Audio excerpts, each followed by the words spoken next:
Ordering and approval of agenda. 4.6. You have an addition to the consent agenda? Yes. Can I say that this is for accepting $5,000 for the T-Mobile Friday Night Lights sweepstakes, Which is just the beginning. which is just beginning. Just the beginning. Everybody, and we get votes by shares on Instagram, correct? Correct. And we will know next week, Caitlin's keeping me posted, we will know next week whether or not we move on to the top, I believe, 16, Yes. which will then be more dollars for the grant. And then I think you, after that, you get put into the top, I don't know how many there are for that. I think the big one is in the millions, so. And that's very any Santa Fe Trail post be shared or just football posts? I think Share them all anything, anyway. just share them all, anything Share you 'em all. want. Share them all. Yep, Share. them all. And just tag T-Mobile, tag the hashtag Okay. Friday night, Sweepstakes. 5G lights. I mean, we're obnoxiously social media present. So that's I'll do the best I can. you have the hashtag IG lights, is that I'll what you have have to do? $5. Friday night 5G lights, so it's FN5GL. is Go what it to is. Trail Football Instagram Yeah, and look at that's what, what I do, copy and paste it. and just copy and paste what you see I know. on Tasha and Caitlin's. Instagram. Yeah, seriously. And I wanna give a big shout out to Caitlin and Tasha, Caitlin Ball and Tasha Smith. They have really led some of the charge on the social media, and I'm sure Julie and others have done it too, but they really kind of led the charge, and I thought did a great job of getting our social media presence out there with T-Mobile, and we're gonna have a big pink out at our next home football game to get the big check, right, big obnoxious check. And then we'll move on to the next step, so it's kind of exciting. Are we like allowing students 5 minutes in the morning to do this on school hours? They have the whole lunch break, every passing period. Right. It's 5 minutes. I mean, it's funny. Alright, so we're already at 5,000, we're going for more, alright. Yeah. Okay, now we have 5.0 executive session personnel. That's needed. Removal. Removal, oh, I should read the beginning, alright. Removing that, 6.1 resignations, 6.2 employment of personnel. Additions, yeah, What's that? additions. Okay, anybody else have anything to see? Motion to approve as amended. Okay, motion to approve amended, I'll second. second, all in favor? Okay, 3.1, Mrs. Smith, you are up. You can choose. I'm gonna bring, we'll do our yearbook first. So this is Macy Berkeley, she's one of my yearbook students. This year, yearbook is killing it again. They've been working very hard on ad sales. Ad sales are used to help pay for the book. What we charge students is not what the book actually costs to produce. It's very expensive to produce. So the team helps kids pay for the books, and Macy is here to talk to you about, So in your packets, you have all of the stuff for the ads. But last year you purchased a 1-unit ad, or a full page ad, which was $365, and we were wondering if you would like to purchase the same ad again. would you like to show them Oh, what yeah. last year's looked like? Have any of you seen Am I it? supposed to pass it around? Yeah, I can pass it around. Thank you. You guys are also photogenic, Yeah. very photogenic. Last year we sold out of books, so we don't have one to leave you, but this year we're gonna order some extras.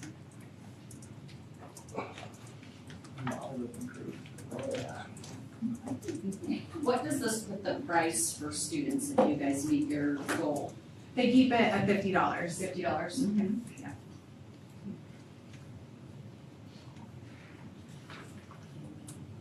I don't have a problem. Fine, yeah.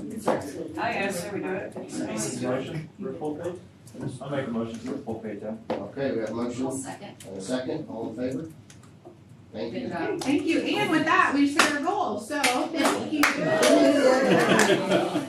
Alright, FBLA is the next thing. I'm here to ask if we can travel out of state to, the grand state of Oklahoma this time. We'll travel in November. We're going to Oklahoma City. This is normally the National Fall Leadership Conference is held in a large city every fall. This year it's being held in Columbus, Ohio, but that's really far for Kansas groups and other states that would travel to that one. The other one, I don't remember where it is, it's even further. So Brian Farrell, a former SFT grad, has actually put together one in Oklahoma City that's very close. and very inexpensive for us. The room rates are like a fraction of the price that they've been in the past. So we actually have 14 kids now. I don't remember what number is in there, but it might have changed. 14. No, it does say 14, great. So we're taking 14 kids. So what we're asking for, the kids pay their own expenses to go, but we are asking for transportation. We would need 2 vans this year, and then to cover my advisor expenses. And you should have that estimate in front of you as well. So very expensive. I mean, I think it's around $300. This one's a cheap trip as my trips go.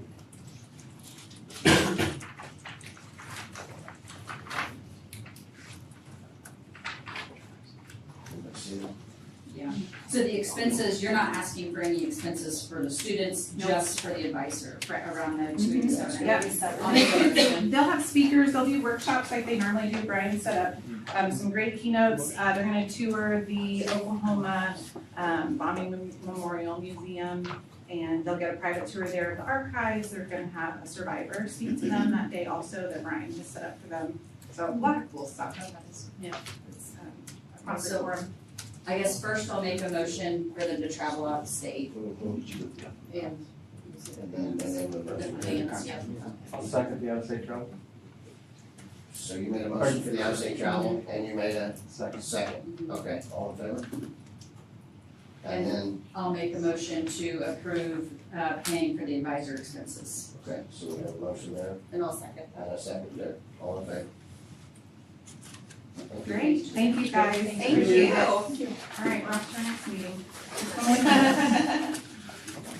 Okay, we have a couple architects here.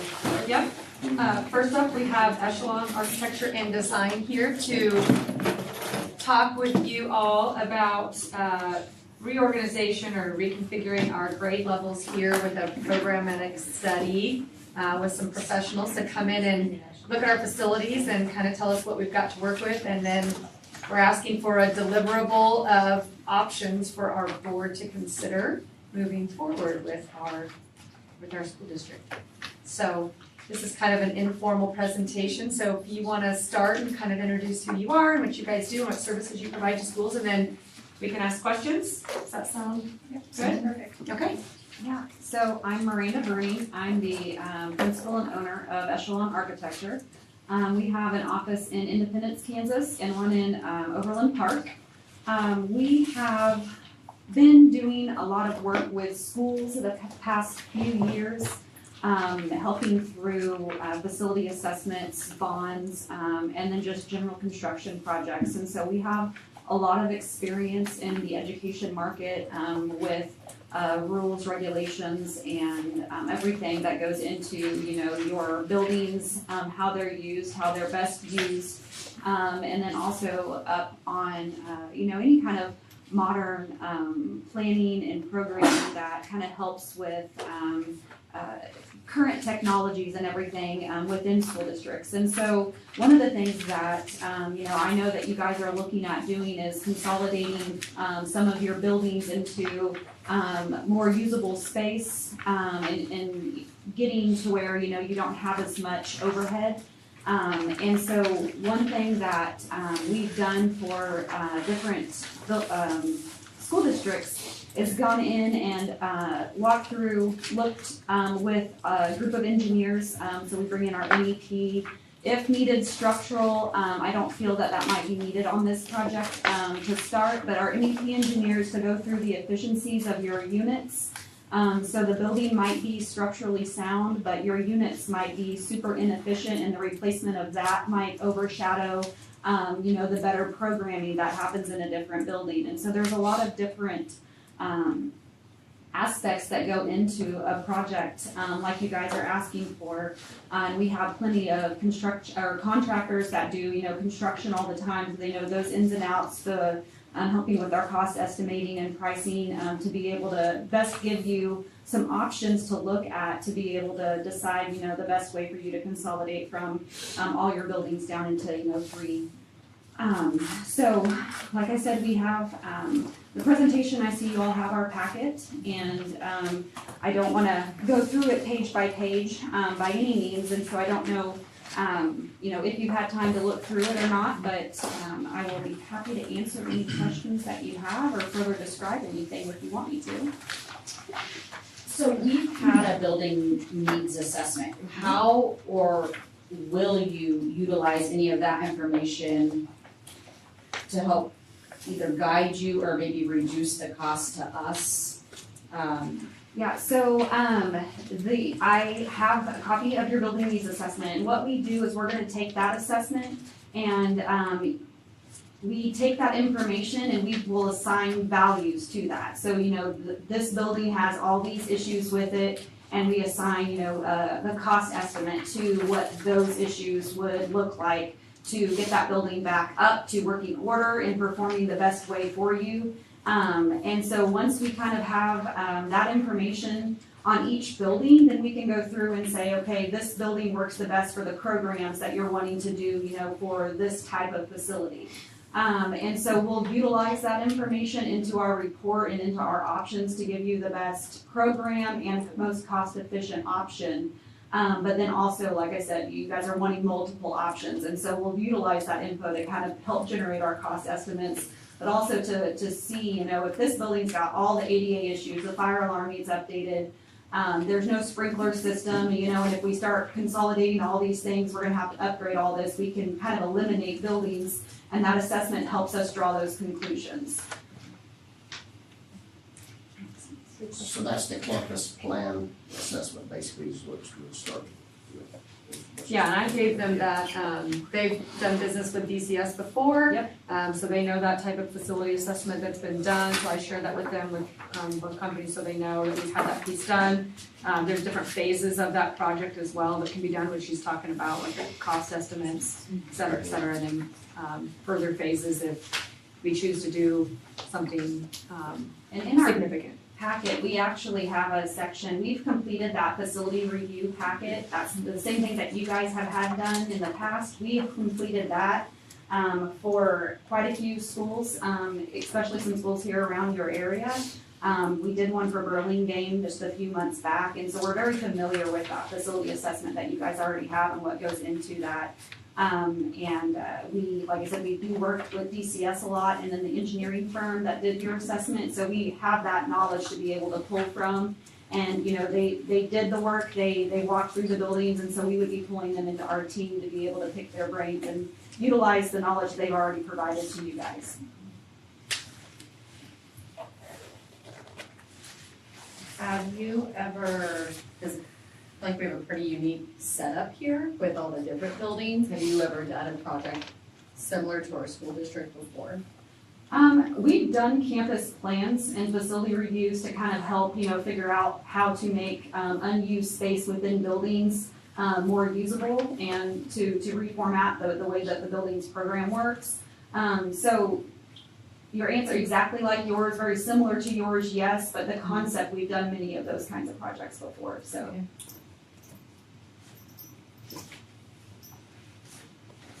I don't have any other questions, unless somebody else does. If we have more, can I send questions to you? Most Is there definitely. any further follow-up? Yeah. Okay. Most definitely. Thank you. Thank you. I appreciate it.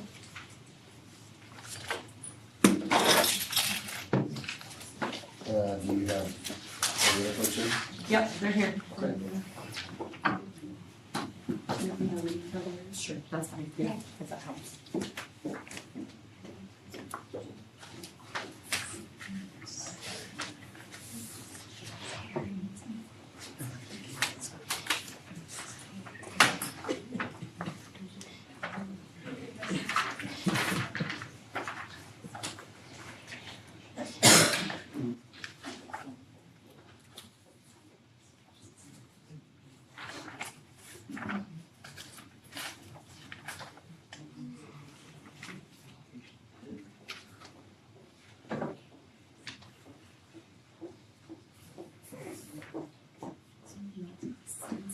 You have the link for their thing?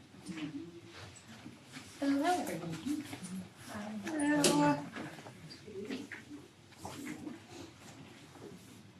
So if you can bring another chair if you want, or you can stand, or whatever you wanna do. I feel like we're standing in front of people, so we might sit because I don't want to stand in front of people.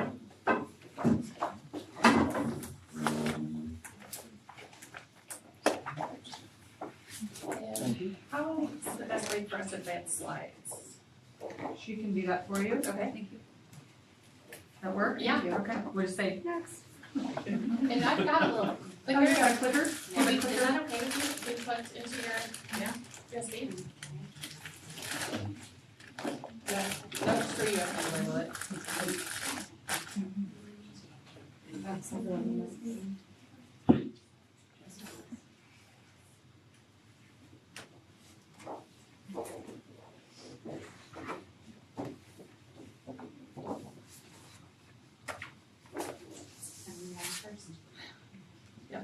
You did put batteries on it, so. Alright. Okay, are we good to go ahead and get Yeah, started? let's get started. Okay, awesome, thank you guys. So first, thank you guys, we appreciate the opportunity to be here. We had the opportunity to spend a few hours in your schools earlier today, which was a lot of fun, and I've been able to be through the schools a couple other times in the past for various reasons. I'm Elizabeth Johnson, I'm a principal and owner with HTK, Maria Patina, also principal and owner. And then Lewis is one of our project managers and he's been with us since he graduated from college. A little bit about HTK quickly, I know you guys, maybe we sent a little bit of information over, but we've been around for 65 years, schools are what we do, that's what we were founded on. Our main office in Topeka, so just on the street, we opened an office in Kansas City 30 years ago to better work with our educational clients over there. What we do, obviously the things that are obvious, building, new buildings, additions, renovations, but we also do a lot of facility audits, master plans, working with districts to understand what they have for facilities, what they may need, what the lifetime of their roof or their HVAC facilities are, programmatically looking at what they've got, traffic, wayfinding, and then bond issues are a big part of what we do. Who we are, local and regional experts. We do some work in St. Louis, we work in Liberal, Kansas. So we are kind of back and forth between all of those in school districts that are 1A and school districts that are 6A. This is just, if you have any questions about any pictures or anything you see, they're all projects that we've worked on. But CTEs, athletics, indoor, outdoor athletics, media centers are taking on a new life and what those look like. Again, the signage and wayfinding auditoriums, a lot of multi-purpose space, but whatever it is, we've had the chance to do it. And this just kind of shows you, again, bond issues are a big part of what we do, and we are, Donovan West is looking at what, a couple $1 million? Six. Oh, they're up what they were. So bond issues from 2 to 3 million up to, we're talking to a district right now, and they're probably gonna be around the $100 million mark. And obviously that depends on the size of the district and what they can do as far as retiring their bonds and that kind of thing. But whatever it is, we've had the opportunity to be a part of it. So for each of these districts that we're working in, we really want to understand the community, what the drivers are there, and each of the communities involved. So our process for the pre-bond services, or if it's just understanding and developing a long-range plan, is to really understand the community input, impact, and their view on the district. Looking at what are the things that the district is already doing really well and excelling at, how do we highlight those things, and then look for opportunities that we can make those better. So whatever we're doing, we're trying to develop that plan that works best for the community. Through the plan and developing what the plan should be for improvement projects, whether that's through bonds or creating that long-range plan that can be accomplished through capital outlay. That beginning part of developing what should be included in it is generally the same as the pre-bonds. That process is what we've used on each of the other districts that we talked about, but we scale it to work best with that district on the number of buildings that they have. So understanding as much as we can about how the current building is being used, what's working great, and and then vision what it could be and look for examples that would highlight those opportunities, and then start to develop the costs and everything that go with that, so that you're making decisions based off of cost along with that vision. So that first step with developing the content and understanding how you're using it is that facility assessment. So DCS did the one, I think this is a snippet from it in the upper right hand corner. We've worked with them, Silver Lake, they did it that way where they had them do a facility assessment, and then we carried it from there into doing the bond issue. So building off of that is really helpful as having that piece of information and that data to go back to for developing different concepts. And then again, understanding how to engage the community. I think it's great hearing you've already done so many town halls and started that engagement process. That's something that can be difficult or some people shy away from doing, but it's really valuable to understanding a plan that works well and people can support. They've had a voice to developing what that plan should be. So we understand that you have a large district in terms of area. You have several communities that all have their own identities within the district. And that brings some challenges with transportation, with families going, maybe all 4 buildings in some cases. So we understand that there are unique challenges with your district and how it operates at each facility. So at the Scranton Attendance Center, this building has pre-K and the district office, obviously about 35,000 square feet, and does have some opportunity spaces. This building is, I think, just from our brief walk around today, has some spaces that could be utilized in different ways from what they are now. At Overbrook, again, this building has a great gym, it has a great cafeteria, and it does have a lot of great education spaces. Some of those could be refreshed and finishes updated to really create a more cohesive, updated space environment in the interior.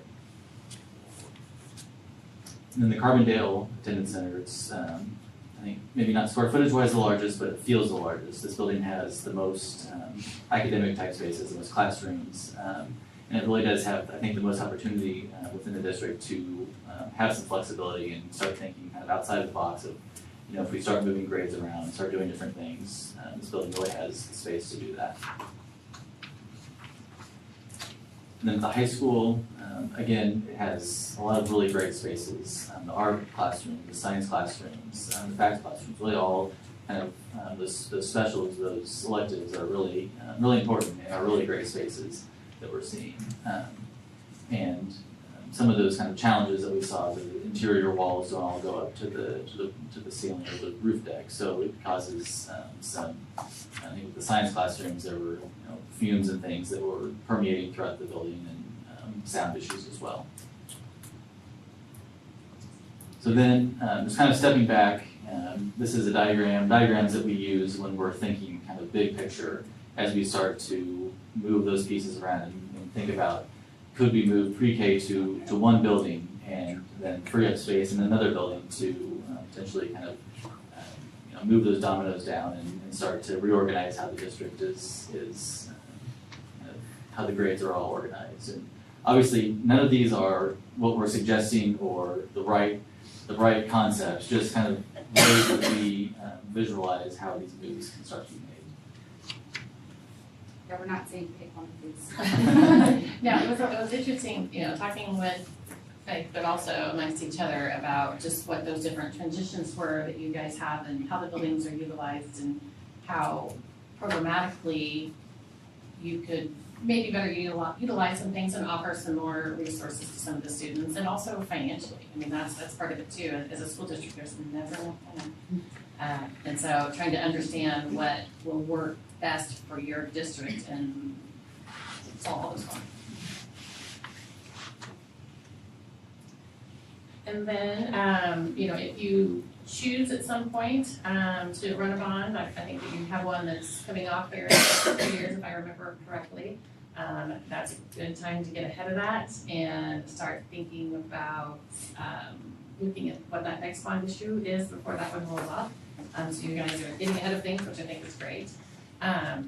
Since schools are kind of what we do, we learned a lot through the years about bond issues, and we're here to help you through that process. We're not just here to show up, look at the buildings and hand you drawings, helping to educate about the role of the district versus the role of maybe a yes committee. The district can't spend dollars telling somebody to vote yes, but they can spend dollars telling them to vote.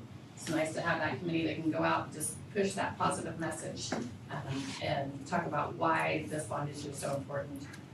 We also help with those campaign materials, whether that's for the district or that yes committee. Understanding how to best use social media for that, understanding how to orient the FAQ page, what should be on the website, other digital ways to get information out there, understanding that people get their information in a lot of different ways. If you're 18 years old and a brand new voter versus 85 years old and voted in every election, you may get your information differently. And so understanding how to best educate everyone. I will tell you that no matter how hard you try, at some point somebody will say, well, you didn't tell me anything about this when you've had 10 meetings and had it in every publication and on the website and everywhere. But getting a good dynamic group of people involved. So if you've got people that are elementary school parents, middle school parents, high school parents, people from the retired community, people from each community that you have, that will be a challenge as you look at a bond issue.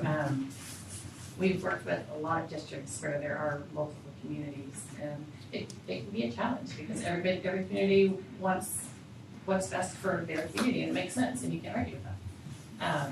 But trying to understand how to communicate that message that we're kind of here for the greater good, and what's best for the school district as a whole is best for all communities. So we're here to support throughout that process. And this is just a little graphic. These are not your numbers, but a tool that we've seen to help facilitate positive vote for bond issues. You can honestly count your way to a successful bond issue. If you've got 2,000 registered voters and you expect a 60% turnout, which is really high.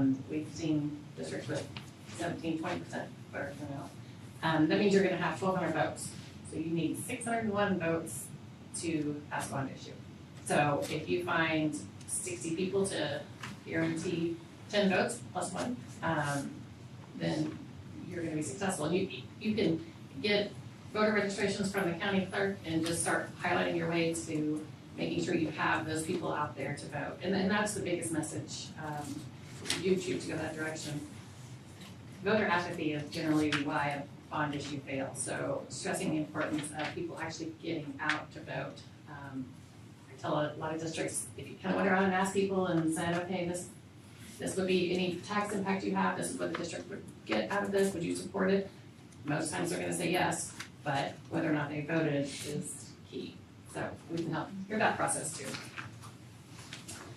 And then just a few takeaways. We want to keep this kind of brief for you guys. I know you've got more things on your agenda. Some key takeaways about us, our firm. One is the level of K-12 experience we have. I bet 85% of our work is K-12 and higher education. We attend the same conferences as you do, KASB and USA and PASBO, and we speak at the Boulder Conference, which is put on by KASB. We're there learning alongside you guys and being a part of that. And honestly, since it's such a big part of what we do, it's important that when we're at those conferences, that if someone says, hey, you guys work with HTK, how's that? We need it to be a positive response. And so we work very, very hard to make sure that we're giving each client that positive experience. Transparent approach, one thing that's important for us is that our clients know that we're gonna show up and answer questions and do the work, and if Faith calls tomorrow and says, hey, I have this code issue I want you to look at, we're gonna take a look at it and give you our thoughts and go away, and if at some point later on a project comes out of that or there is a bond, great, but at the same time, we're not just gonna charge you to walk in the door, and that's really important to us.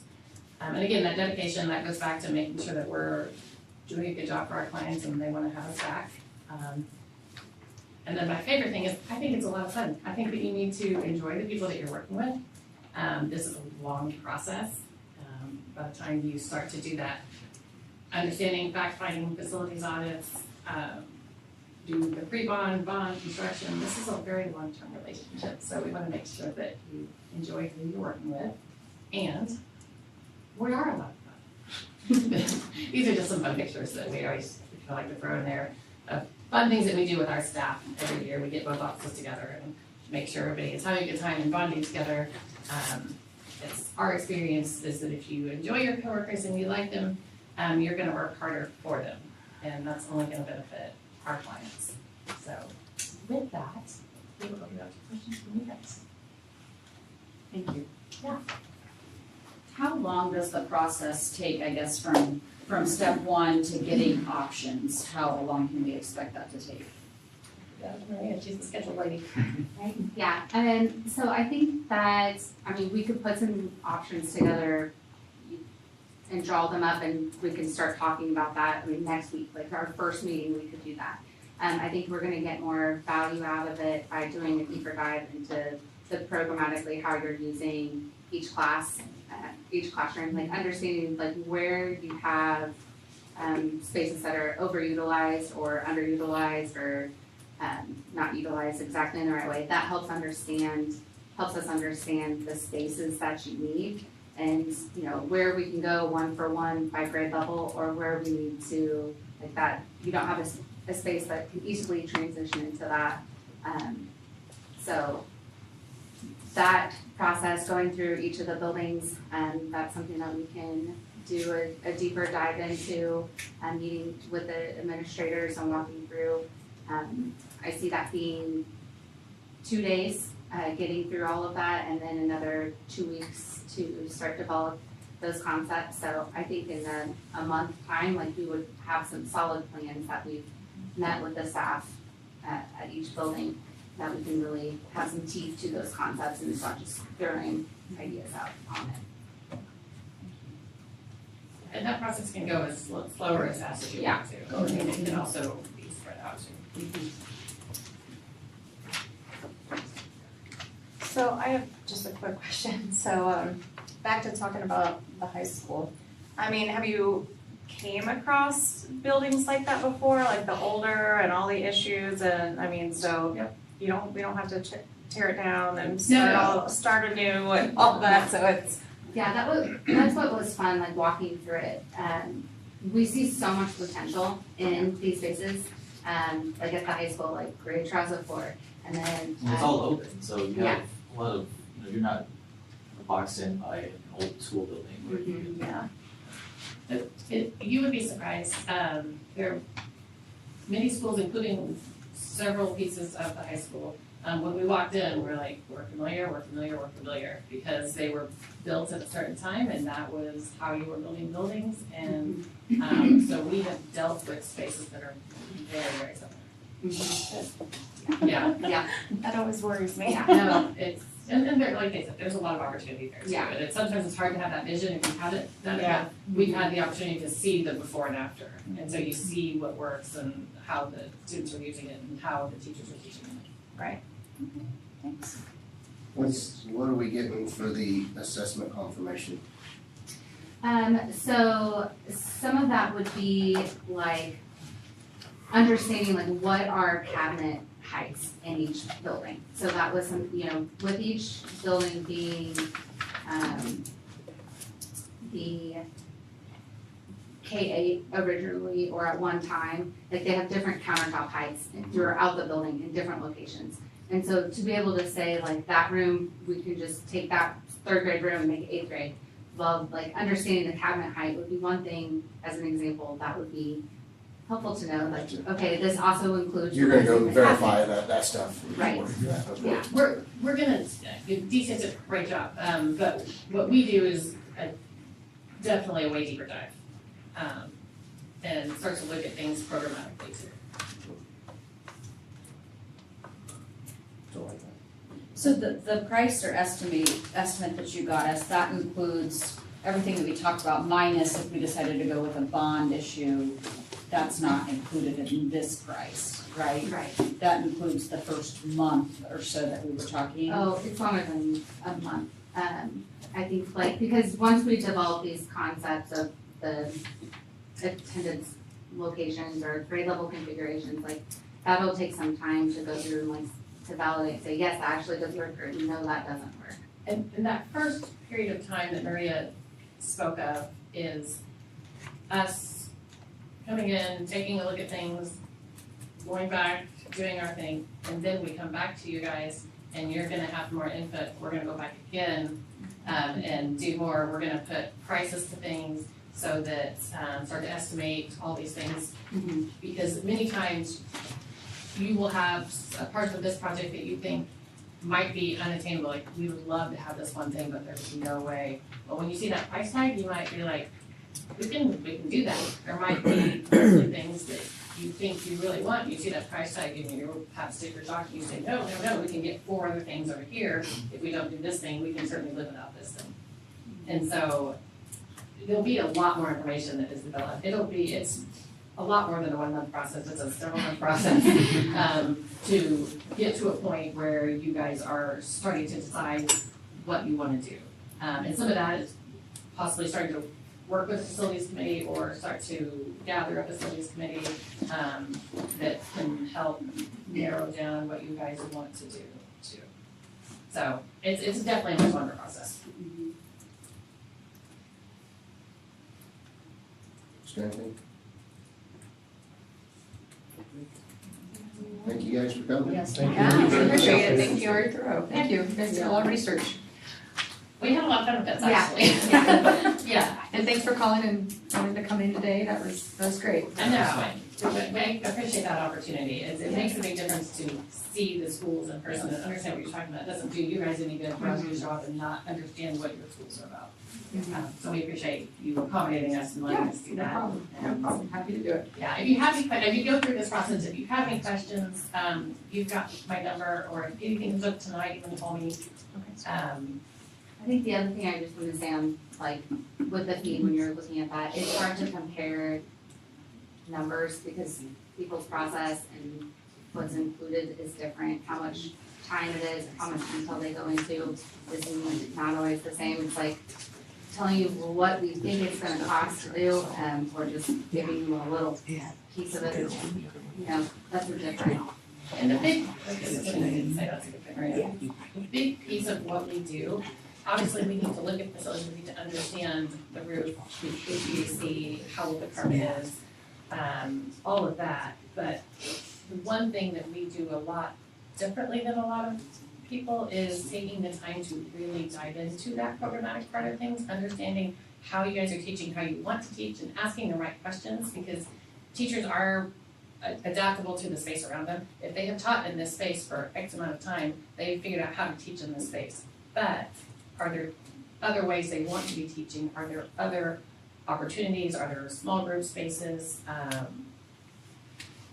How, as they go to continuing ed and professional development, and they're seeing the way other people are doing things out there, they may think they can't do that. But if we're asking the right questions to really understand what they may want to do or may be dreaming of, then that makes a big difference. And so a lot of it is that programmatic part of things and saying, okay, we need more CTE space. How do we figure that out? You know, we're educating kids a lot differently than we used to.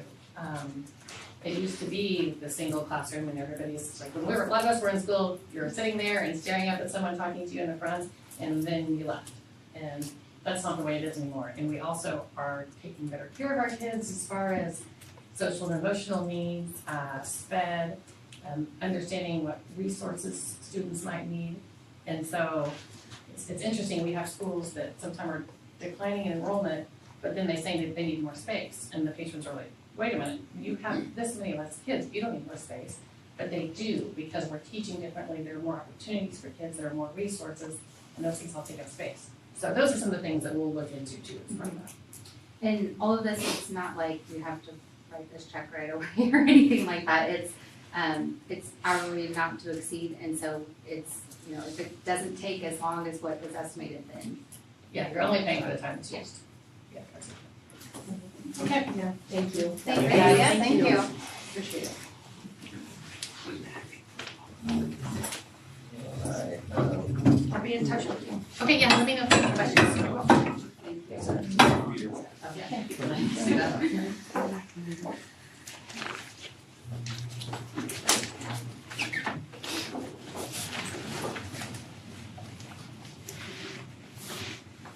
All right. You're not looking for an answer tonight, right? I would like one, but if you guys wanna think about it, we can. Do you have a recommendation? Yeah, I wrote that in the book for you. Here's the thing, both of them come highly recommended. I was given quite a large list of different firms that do this kind of work. There are architects around the state that work with schools, but not as much. I've met these people many times at the things I attend. They come highly recommended from superintendents all over the state. I would say they're probably the caliber that we're looking for in the education setting.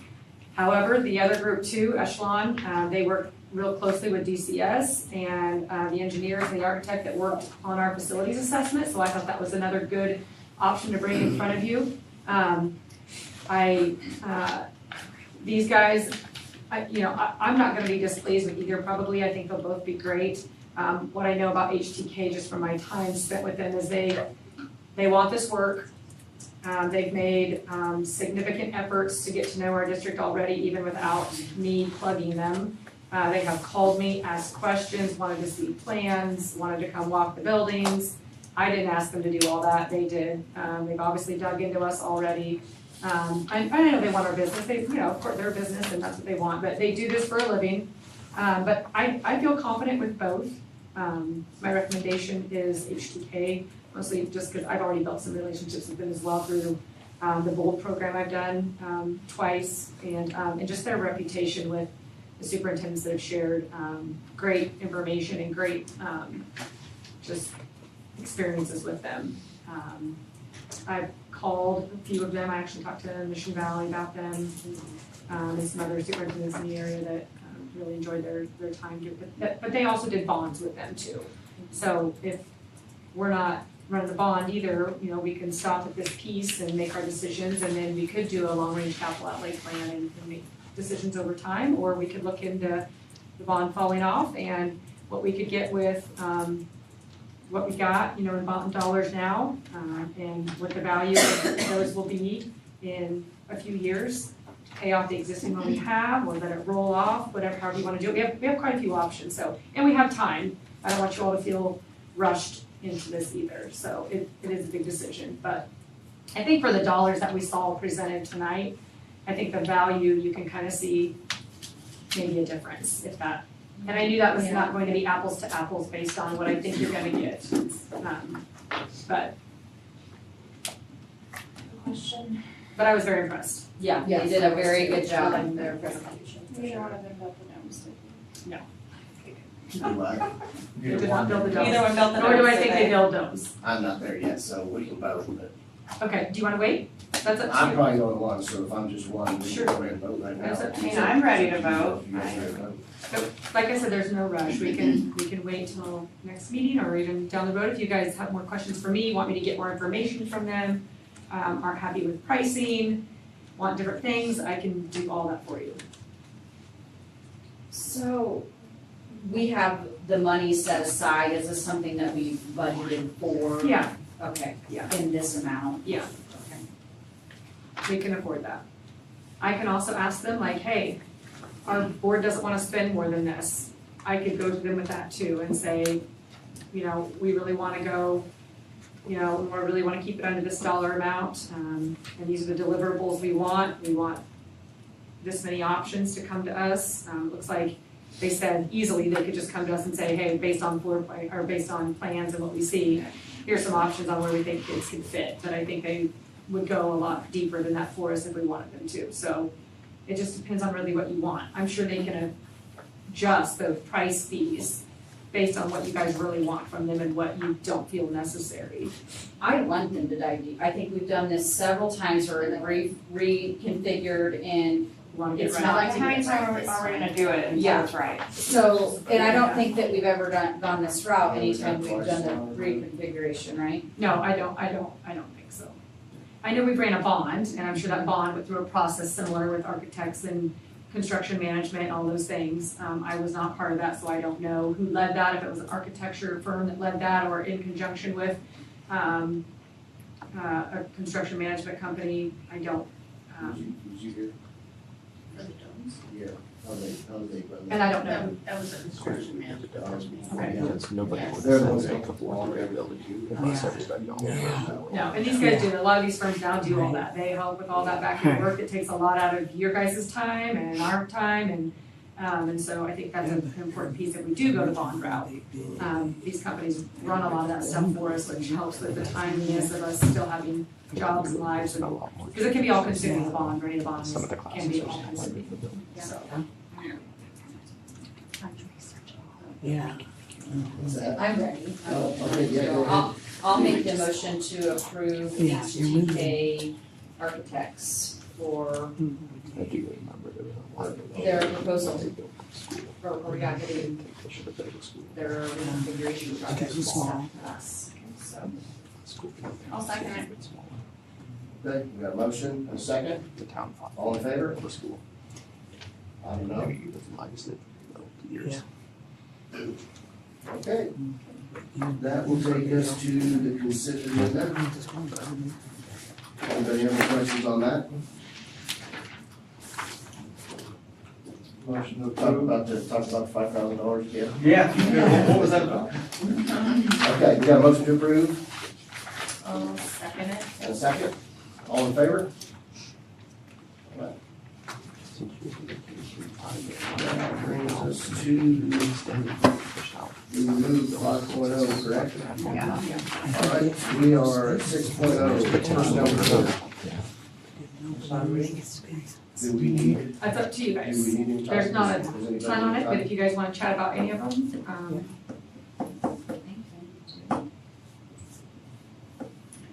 Anybody okay. have anything? If we don't need it, then you Anybody have any guys, questions on this? then my recommendations are as listed. No executive session? Not if you don't need it. There's two classes down there. Personnel report. Yeah. I'll make the motion to approve personnel report as recommended. Okay, got a motion, I'll second. second, all in favor? Now, we're 7.0 administrators. We don't have a couple here. You guys have anything? We're gonna share our Charger of the Month nominations. Okay, That's kind of what we're doing. So Faith came today, and this was a new way for us to do it, because we're not only honoring, classified staff and students, but we've kind of split it up a little bit with our nominations, so, do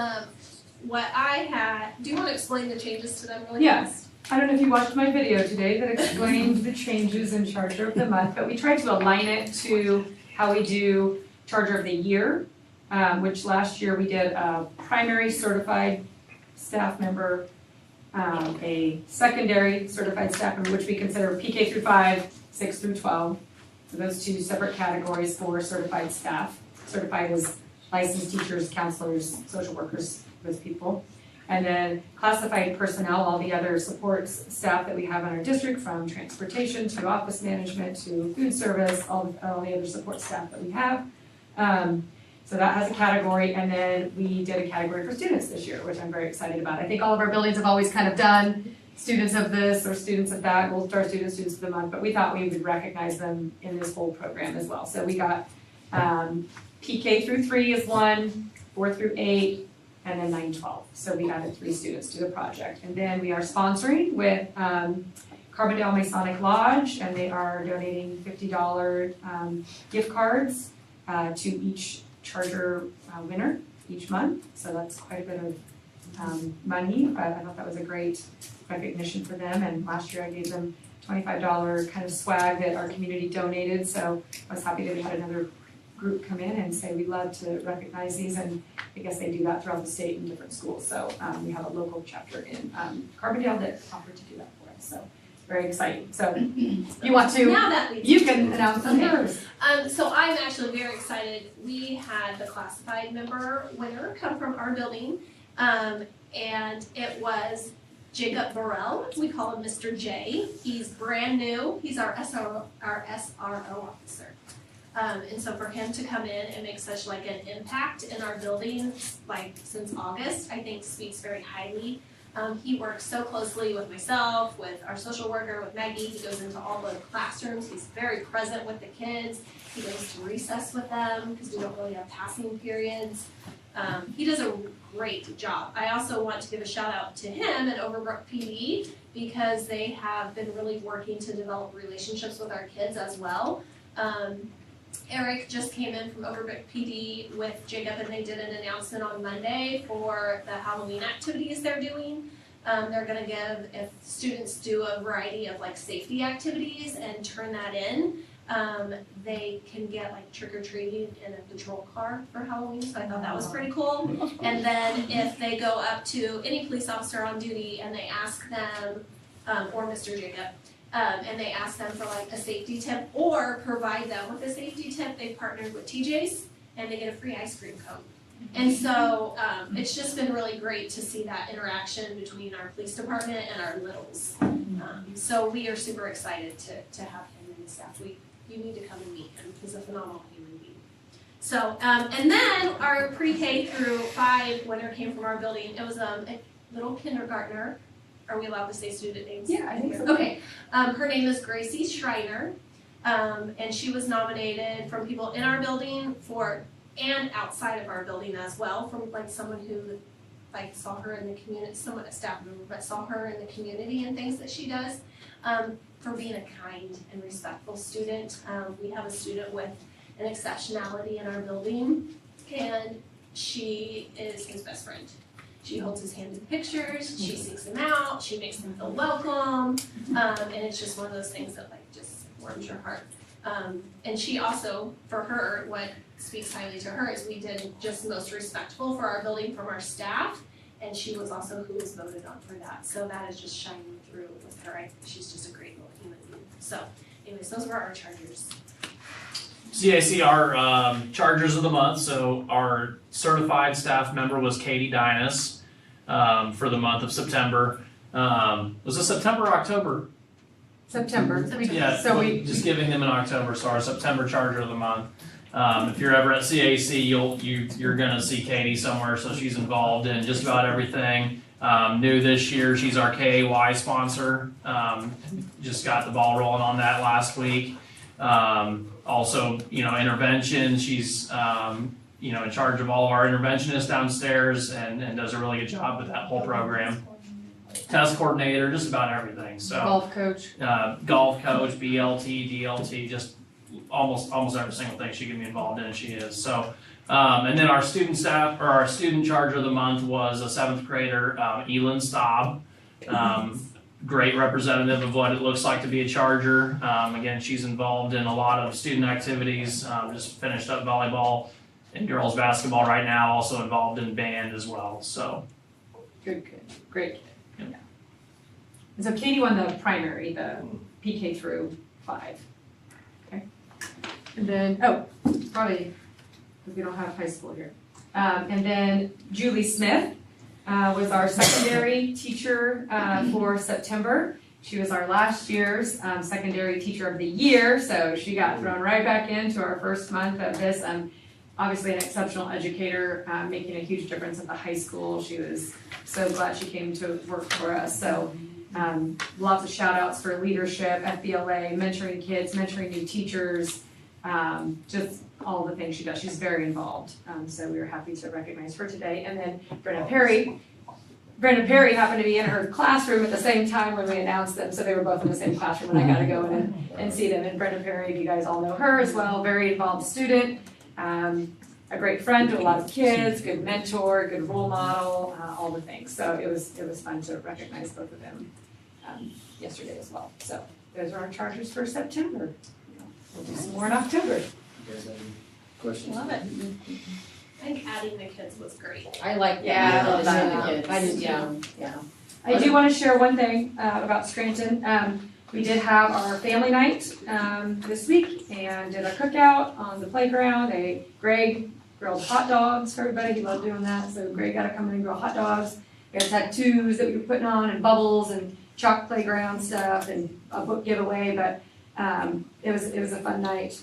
And then, we, in your book, you might see that, I just wanna make sure you were aware, we have changed arrival and dismissal procedures here, because we have struggled for multiple years since we got these barriers, the gates here, people driving through them, and just, so we put lights on them, we put signs on them, Greg's put signage all on our parking lot to try to get people to go behind the building and come up, park in the lot, let us get our kids to them, have the buses here, because we have people driving through and we have buses unloading kids, even with our lights out and stop signs out, so it's been dangerous. And so we've been just pushing out information to families to make sure they follow our procedures. And we just didn't really have them set in stone because we tried a few different things over here. So we're hoping it's just gonna take a little time, but just if you get questions, that's what that was regarding, is mostly the traffic coming through here. So we can figure out the parking over there and the buses and stuff, but people were just ignoring the gates. So that was in our newsletter that went out. So just wanted you to be aware, if you get questions about the arrival and dismissal procedures of Scranton. That's all I got. Anybody have any questions? I just got curious, is Austin streaming the game on his laptop? I'm assuming there's multiple people. I'm feeling used to. You want to know? Oh, wait, question? How many people are streaming? Katie's got that thing firewall. Not three.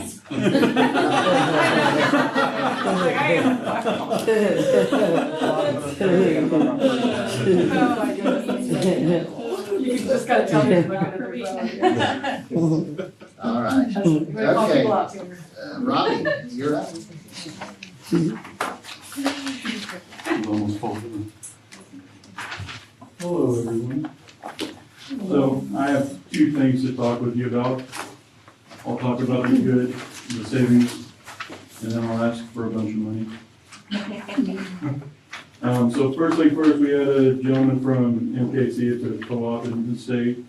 They actually came out to us talking about some bulk options for oil. Did Cricket make that there? Yes, it Yeah, is. he was back there with us for a while. Yeah. You want me to go? No, Michelle it's does. okay, we'll take them out later. We'll take them out later. She's not gonna be able to focus. Excited though. So MKC came out, they gave us a quote. I talked with Faith about a little bit, Tynell talked with them quite a bit as well. And he was able to save us about $6 a gallon on oil, and a bus takes about 4.25 gallons just for one oil change. So if we chose to go with them, they'll start giving us about 180 gallons. They'll bring out this equipment for us. It was about $1,800 for the equipment, but it's gonna save us roughly $500 a year. That's at the low point. That's based off last year when all the buses were brand new, and now we're probably gonna be having a lot more oil changes. They're gonna bring out the equipment, what equipment's that? So it's the actual barrel, the 180 gallon barrel, and it has a pump system with it. They're not gonna provide that if we buy. So oil. they provided the pump, but we had, or the storage unit, but the pump system to make it to where it's not just gravity fed. I got you. Okay. If it was gravity fed, he was gonna be there for a while, Mhm. doing those oil changes. And then I've talked with Tanner a couple of times, he kept bringing up those contract parts. So I finally found all those contract parts he's been talking about. It's a little hard to navigate that website, so I'm working with the Department of Education. So we can start getting like our oil filters, any tires, stuff like that, a little bit cheaper than what we've been getting. So you did find some? We did find some, we haven't had to use them yet. So once that time comes, the parts should be quite a bit cheaper than what we were paying for all the oil, the filters and anything else that we can find on there. We're looking at getting Tynell certified, brake certified, so he can actually do our bus inspections each year. Right now, we're trying to figure out, and we've been working with Midwest, we've heard that it's just a simple class that you can go attend, but then we've also heard that it's like a year-long class that you would have to attend, so we're trying to figure out what actually is entailed in that. But once he gets brake certified, he's able to actually do all that stuff for us, so it'd be $80 big bus, $60 per small bus, and $50 on the vehicles is what we're currently paying for all of our inspections. So if he's able to do, if we can get him certified, that'll save us just under $2,000 a year, just on the inspections. Up to date, I'm really impressed with what Ty's been able to do for us. Most of the stuff he's been doing in that shop, there's a bus in there almost every day, getting worked on. I'll talk about it a little more later, but those buses we got from Midwest were not up to his standard. But he's been able to fix right now, I think we're up to 4 of the strobe lights. He has to crawl on top of there, we've got 4 of them go out, so he crawls up there, just taking them out, has to cut the wiring, rewire it. And he's been able to start knocking those out for us. He's been doing all the oil changes. Big issues with currently right now is the electrical problems that we're having. Those buses that we got, all the emergency exit wirings in the sidewall. So luckily that's all warranty work.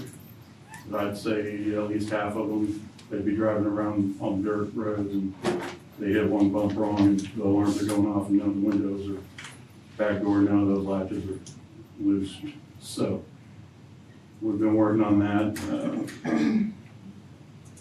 We are anticipating in Ottawa School District to purchase all those extra radios that we had. So that was $2,000 for the mounted and $1,700 for the handhelds. So it comes out to about just over $48,000 that we're gonna get back. We're just waiting. They told me their meeting was Monday, and apparently it either got rescheduled or they just told me the wrong date, so it's actually this coming Monday. But they've been talking to their board, they're all on the same page, and they're pretty much telling me it's gonna get approved then. So we'll get that sent over to them. Looking at the future, Faith and I have been looking at saving money when it comes to the buses themselves, so we're talking about using smaller buses for routes where we can. To some routes, we have the 71 passenger buses, but they're only stopping at 7 houses, so it doesn't make sense to have that big of a bus. Where we run into the issues is the shuttles, so we're kind of waiting for the reconfiguration, see what happens there on what we're able to do with trying to save money on getting some smaller buses, so the lease or price of them is not nearly as much as the bigger buses.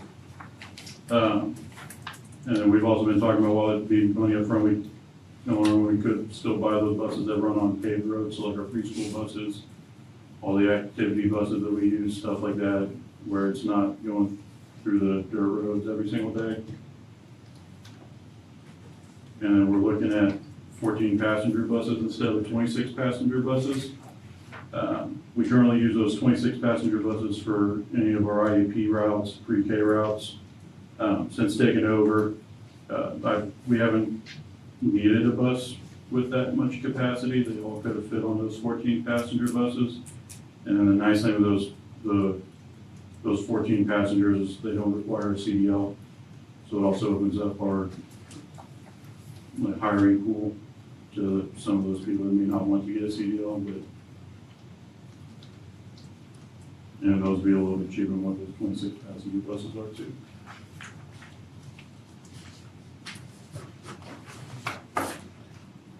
So none of the 26 passenger buses are ever at capacity? No. We could get by with 14 on all routes? Yep.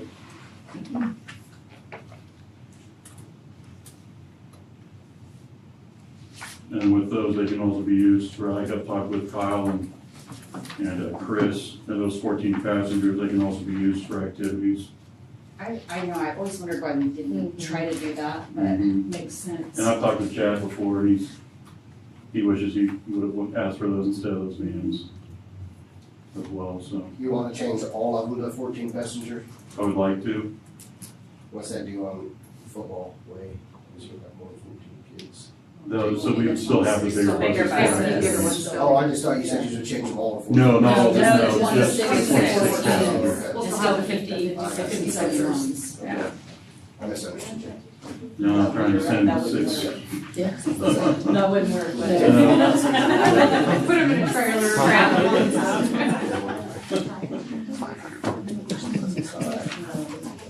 Thank you for that update. Appreciate it, Robbie. I know you're working really hard. He's always coming to me with ideas and different thoughts, and I know we've beaten transportation. But we have a little bit of time with the current pieces that we're on to make some decisions. I do think what we decide with where we're organizing things will also be a contribution to decisions made in the future about busing. So we're gonna go test drive Bluebirds as well. They were a little cheaper than the Midwest. And after getting those new buses, it was the first time getting them. It's not. We have one bus that we didn't even have for probably 6 months of the school year because it was dog leg and it just took it forever to get back to us. Apparently they gave us a discount on that bus for this year, but I don't think I've had all buses running at the same time since we've had them. What is Bluebird? That's just a different company? It's just a different bus company. They're Where out are of they in Topeka? Wichita. Oh, they're out of Wichita, Mhm. okay. And I've talked with West Franklin, and we found out that they contract with there's a diesel mechanic in Topeka. Okay, because I know we had talked about before Wichita, and it was so far away, Yeah. okay. But if we got to Topeka, that's Yeah, I'm sure. closer than where we're going now. Right, because that's Kansas City, where we go now, right? Yeah, Bonner Springs. College, Yeah. Awesome. Just some good ideas that he's coming up with, and Yeah, I like it. always keep me informed and asking for questions, so. All right, now you got bad news? Now I'm gonna ask for $15,000 to $20,000 But, to purchase a small vehicle for the district. Currently, we have 3 vans that are available to be driven by your coaches, teachers, sponsors, or any of my bus drivers for whatever routes I need. However, this year especially, none of those can be used for anything because we have one that's used for VOTEC almost all day. We have another one that's used to go to Kansas City for the Kansas School for the Blind. Then we have another one that's being used for a student that we just got this year that goes to the Burlingame district. But their hours contradict with frameworks. I can't put them on the same route with them, so I have to use a van for that transportation as well. So with all 3 of those being used, we're having to use big buses for maybe 9 kids, 6 kids one time. We ran into an issue where it was for Miss Anschutz. She was the only one going to a golf tournament, and we almost had a bus for that. Like the next bullet, there's 4 or 5 girls that are out for golf, so they could have been using that, a small vehicle, a crossover or a sedan, what we were looking at. 21 to 24 times that the red van's been used in September, there was 4 or fewer passengers. That crossover sedan, we get 25 miles a gallon or more, and the van we currently have get 15 or less. And it could be used for driver's ed during the summer. This year, we spent about just over $3,500 in renting the 2 vehicles, plus about $1,000 in fuel. With that fuel, we're not able to get that on a fuel tax refund because we don't own those vehicles. However, if we did own 1 or 2 of them, then we would get some of that money back as well. If the vehicle was available, it could also be used by administrators that are going around district, as opposed to using their own vehicles and then doing their mileage reimbursement. And or stipends, yeah. all those things, yeah, those could all be rethought and looked at differently, if it came to that one. And then we have $30,000 in outstanding encumbrance for the 4th van we were supposed to receive. So what happened with that is last year, I called them to try and get the 4th one. They said something happened to their system, so they had to reorder it. And by the time they got it done, they couldn't order just a 10-passenger van. They had to order a specialized van to send it to Kansas City to get modified, to then be able to be a 10-passenger van, and it came out to about $55,000 instead of $30,000 it was originally supposed to be. So I spoke with Faith, and we decided we weren't gonna do that one. Mhm. It happened with the last one too, Yeah. as well, so Yeah. it was like, we're not gonna do it, and I thought, because that's already encumbered with dollars, Sure, we'll take it, just double the price. this would be something else that we do instead. I have a question. No, go ahead. Well, I just was at the IEP student that attends Burlingame, is that where, the new school that we're sending the kids to? So. I mean, isn't that why we donated, So those are two different- gave them another vehicle? That's a different program. So Frameworks is our behavior program, but we also have an autism, low incident functional behavior program in Burlingame that takes, that is right now taking a student from Osage City and a student from Santa Fe Trail with autism specialists. That's a different program. It's actually a Burlingame teacher. So remember I kind of mentioned to you guys, we're looking at programmatic things throughout the co-op that can serve a variety of needs that we have, Frameworks being one of those, maybe an autism program being another. Co-op's been looking at those things. So right now Burlingame has some techs and a teacher that are specialized in certain kind of programming. So right now they are taking 2 non-district students of ours, one of Osage and one of ours, over there. So different program, same place though, Burlingame. Yeah. But yeah, So so that's one of the, that's one of the transports he's talking about. Yeah. Yeah. Better services for their needs. What are you doing right now in place of this? Did I not hear you? You wanting this card? So what we would use the card for, I think the main one would be for the school field line, because it's a lot further than what everything else is. So it'd save a little bit more money there, and then most of the time it's back by the afternoon, so if anyone ever needed it for activity or anything like that. And We'd it would also- free up a van, right? Yeah. If we did it that way. Yeah. Right.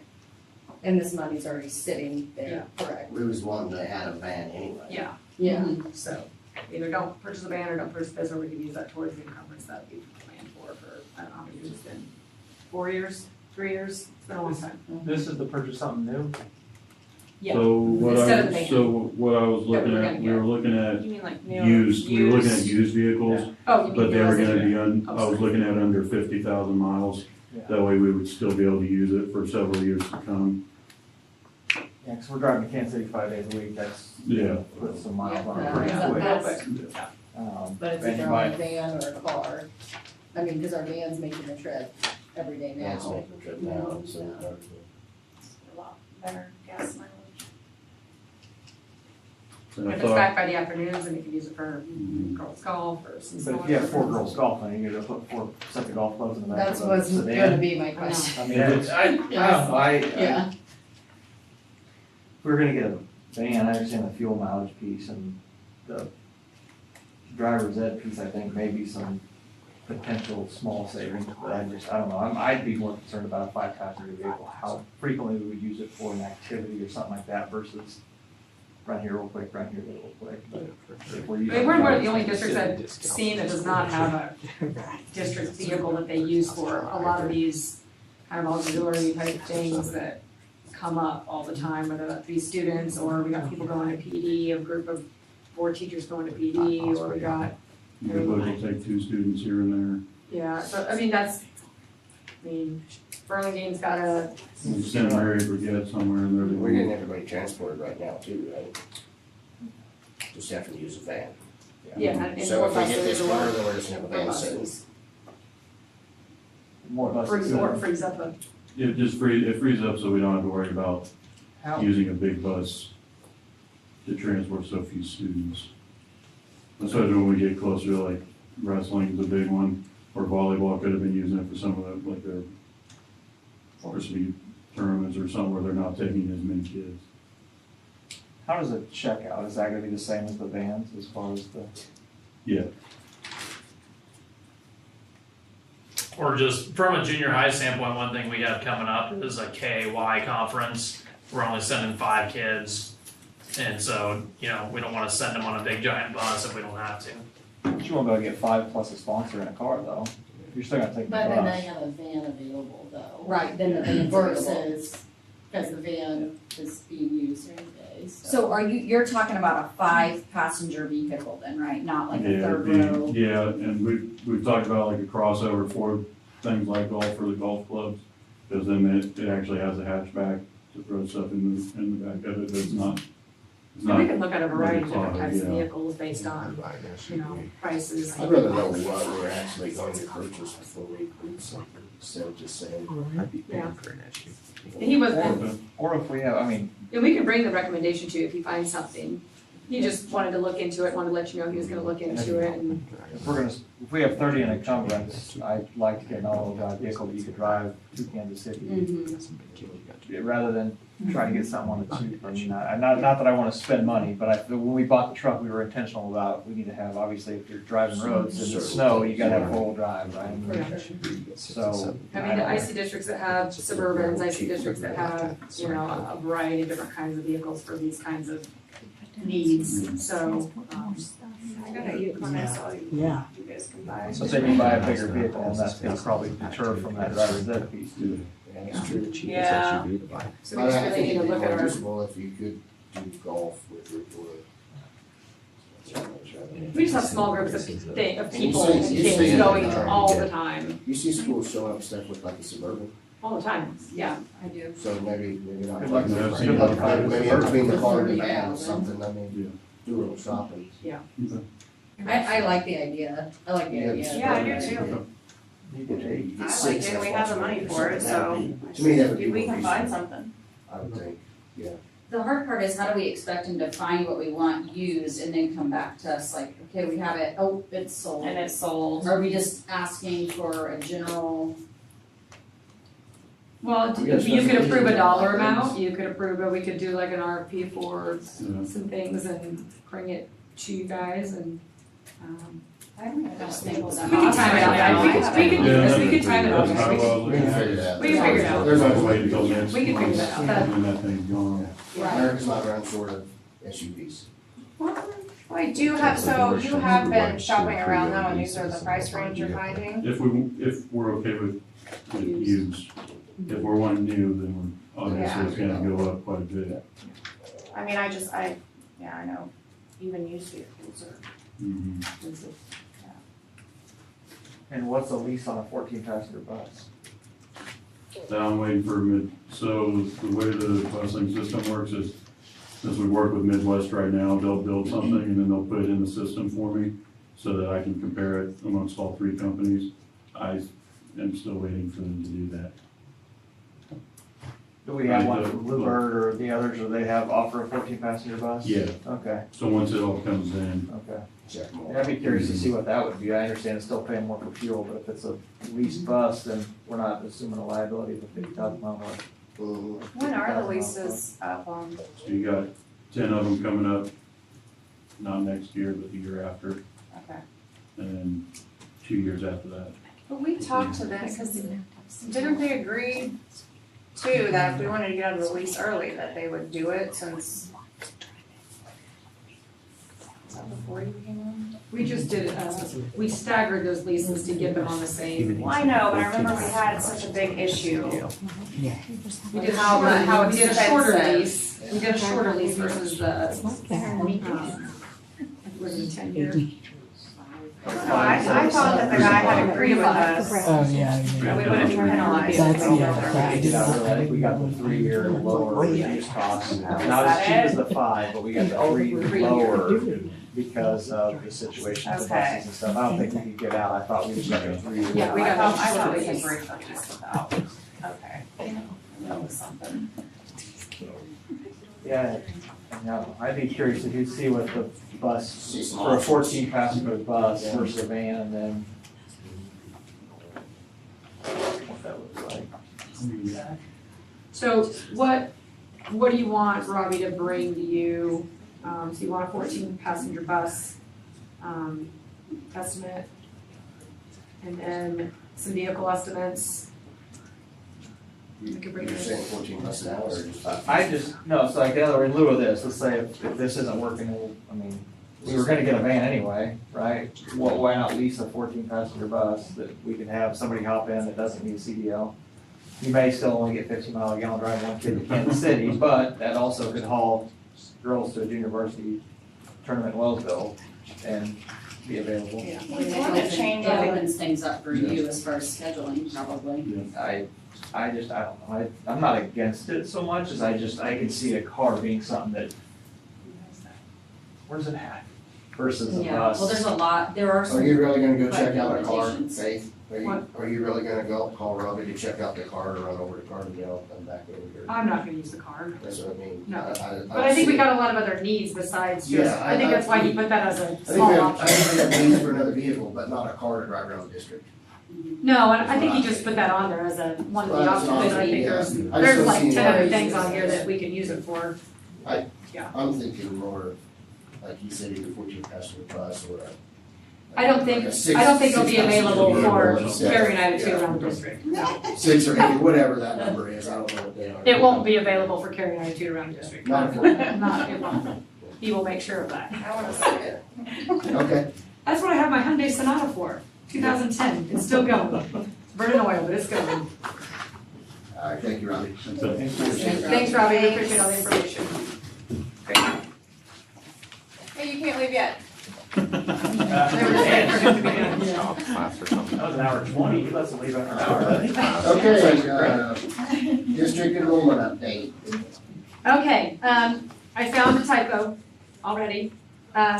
So I knew that when Caitlin ran her ENRL report that we turn in, after count day, she had told me 1,012, and so I was looking at the math, that OAC total is incorrect. It fell through from if you go look at the number on the page Yeah, after, it's the same number, that's not correct. Yeah, I wondered So it's that. 14 less, it's 250, not 264. So that brings a grand total to 1,012, which means we are down 62 students. Is that 240? That's PK through, 250. 50. Our OAC numbers are 250. If you add those up. Not doubting, I just want to double check. Well, I did it earlier, let me do it again. Yep. Okay, thank you for double checking that. So that's 62. Now, just to give a little hope, preschool does usually grow a little bit. So preschool numbers are down significantly, but preschool does grow usually with our 3-year-olds after our October screening. So we will see if we get some more kiddos, and then we have screenings throughout the year too as kids turn 3. Do they have a need? We will take students that screen for a need for whatever services they may have, whether that's classroom services, speech services, or TPT, whatever it may be. So those could go up. That out of district open enrollment didn't give us a significant amount. We actually had some that got approved and then didn't end up enrolling.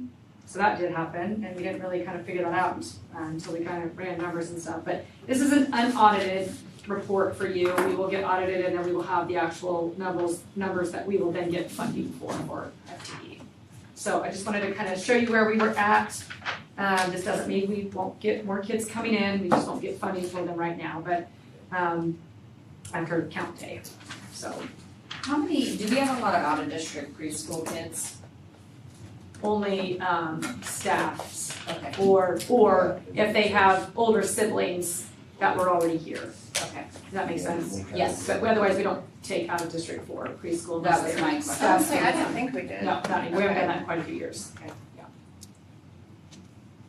So, that's something we could consider. We Well, like that was something that I thought if there were openings to consider, but obviously in the the rate past, wouldn't be the same. We did that and thought that some of them would and stay. they would go back It to really their didn't. schools. Well, I guess I'm You not need to sign a contract. as concerned if they stay, I was thinking more of You like get 5 bringing years in at extra least. income. $50. But I was saying like if you're out of district, the fee could be different.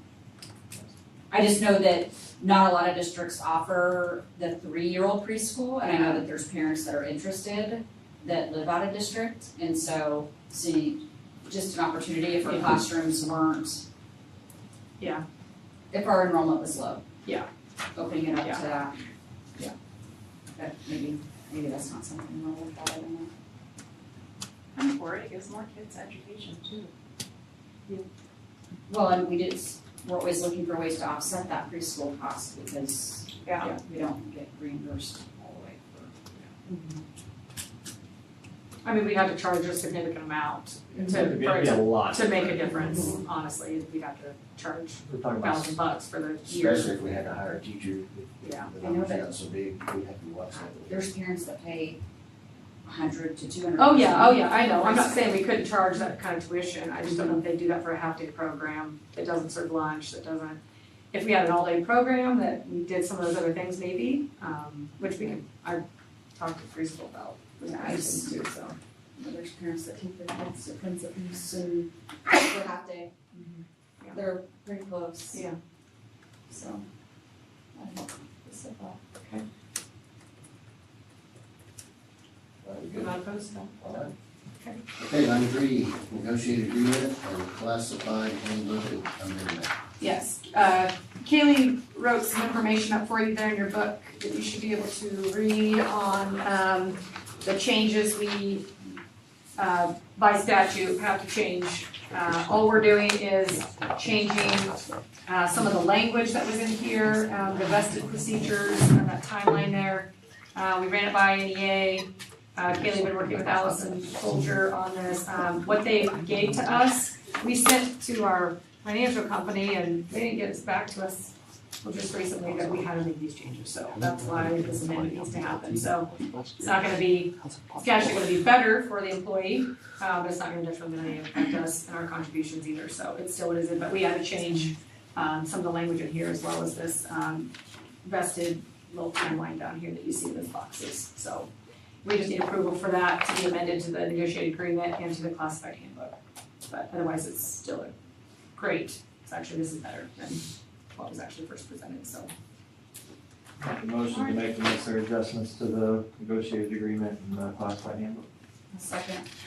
Motion second. Was there a question? No. Question, no? Okay. All right, the motion second, all in favor? Thank you. 9.4, resolution notice for BOE member vacancy. We have vacancies in Overbrook and at-large positions. So, do we want to go ahead and make motion to have her advertised? Yes. Do you have any questions or concerns? Amy, anything you want to add? Anything to do? No. Just make the motion? Yeah, make the motion and then this person would serve until the next general election, That which is next year. Next year. November 2025. Yep, and so we'll have to let anybody that we bring on, they don't fulfill the vacant term. They go to the next election, which will put us at 5 vacancies during the next. Yes, Does that make sense? And then they only get a 2-year term. And then they rerun, there'll be a 2-year term just to have her back. Right. Oh my Yeah, God. To get so on it's the a- ballot, yeah, to get on the regular election cycle.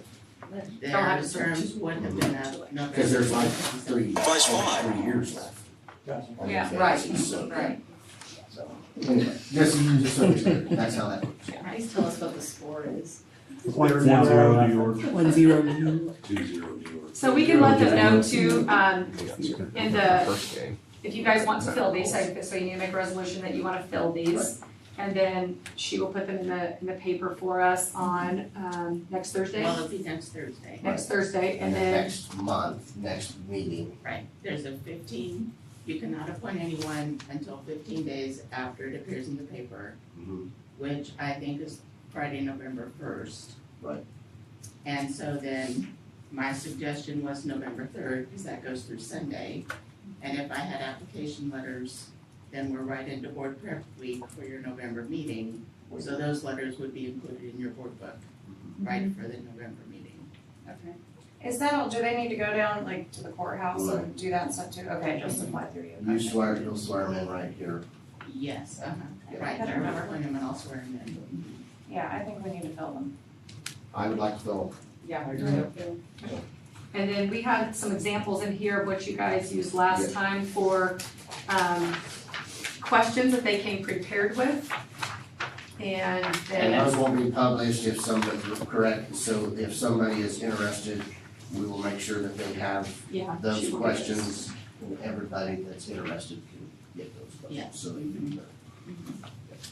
Yeah, she can post all those for like, you'll contact Amy, Amy will give you these things, and then you'll come to this meeting so she can. Yeah, the last time I invited through email, our applicants to come to the meeting. And I included the questions and said there'd be a short interview process. That's an open session. Yeah, it's not intimidating at No, all. it's not at all. I like to, do you guys wanna keep the questions you used before? I give you a couple other sample I'd questions. just say use what we did before, Okay. is what we I think stayed that's with, great. and, yeah. It doesn't, I mean, yeah, they're good questions. I'll make the motion to, Adopt the resolution with the yeah, do the board vacancy resolution. Okay, got a motion, second, all in favor? I'm gonna pass this around, everybody needs to sign this. So, I'm gonna pass it this way, we'll pass it back so that we can have it, that works. Okay. We now have, executive session for student matter, 10 minutes probably should do that, shouldn't it? It's up to you, boss. It's your, I your think, show. I think 10 minutes is fine, if you guys wanna go 15, we can. I'm not gonna go in, I don't think, right? No, I think we will do this with paid for and not invited. Okay. All right, Mr. President, I move we go into executive session to discuss a student matter pursuant to the exception relating to actions adversely or favorably affecting a student under coma in the open meeting or Zoom in the boardroom at 7:42 with Faith Flory absent. I'm not invited. All right, a motion, second, all in favor? More accurate to say not invited than Not absent. invited.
We all know the problem now. Yeah, we do. Sorry, I know, I'm a bit of a talker.